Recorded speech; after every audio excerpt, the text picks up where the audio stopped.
Hey everybody, it is me, Matthew. Today I've got a hopefully quick video for all of you. These are 5 mistakes that a lot of people make when they start off playing Gloomhaven. Me and my friends have all made these mistakes. The first mistake is using the attack modifier deck that comes with your character in the envelope. These are not the cards that you use when you are doing your attack modifiers.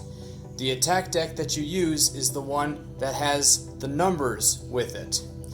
These cards with your character's symbol to them that have some of the really cool effects, you start off with the 20 cards in your normal attack modifier deck, and then you can add these perks as you get these checks on your adventure. The second mistake people make is with the monster attack action deck. Not only do the monsters have a modifier deck, but they also have a deck that dictates what they are going to do during their turn. If the monster pulls a card like this, then they will use their normal movement and their normal attack in that action, where the archer will move and get into a space where they can, in fact, make an attack. If the archer pulls a card like this, it is a attack adding range. When the archer pulls this attack, they will not move. If the archer is too far away on their turn for this attack to connect, they will not attack. Similarly, with like a melee monster, like the Living Bones, if on their turn they reveal a card where they can move and attack, then they do so. If they pull a card that lets them move, attack, and then heal, they do all of that during their turn. If on their turn they pull a card like this, they will shield and they will heal. Even though they are in range, they will not attack and they will not move because they only have these actions that they are taking this turn. The third mistake that I see people make is not getting items. Items are incredibly powerful in this game, even early on.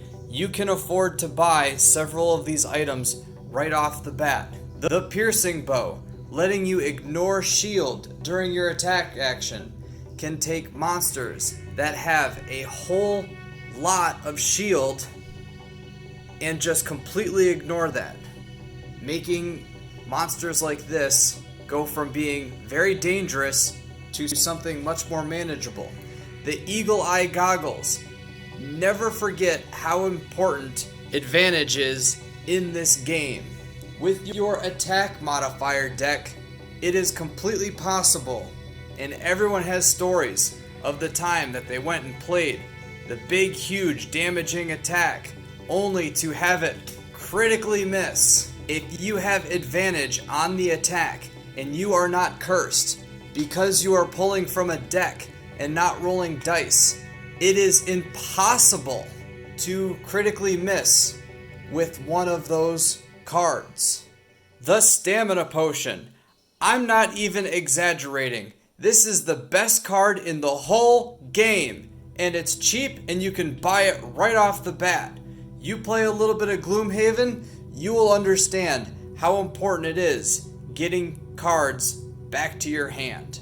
Number 4, negating damage using the cards in your hand or the cards from your discard.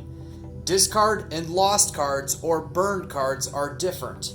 If you are to take damage during your turn, you can either negate the damage by losing or burning a card from your hand or burning 2 cards from your discard.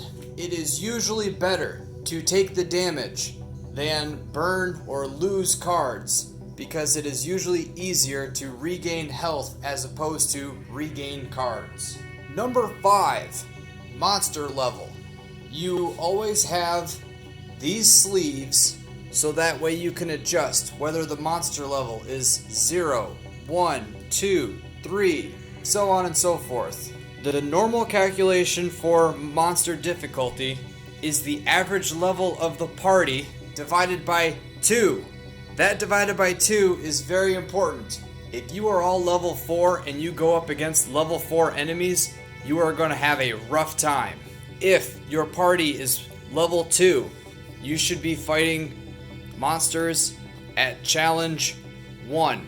If your party is very well kitted, you might be able to punch above your normal level. If you are level 3, things are a little tricky. You should be able to handle level 1 enemies. If everyone has good items, you might be able to handle level 2 enemies, but maybe not. Again, it depends on whether or not you want a challenge versus you want to beat the scenario the first time you play it. You guys know how I like to do. I like to give you a bonus tip, so here it is, number 6.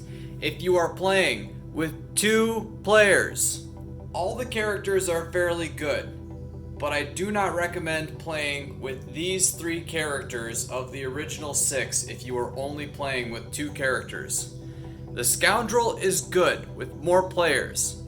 Most of the abilities the Scoundrel have rely on being next to an ally, being able to deal more damage by flanking them.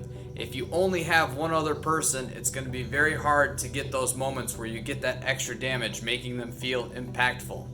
The second is the Tinkerer.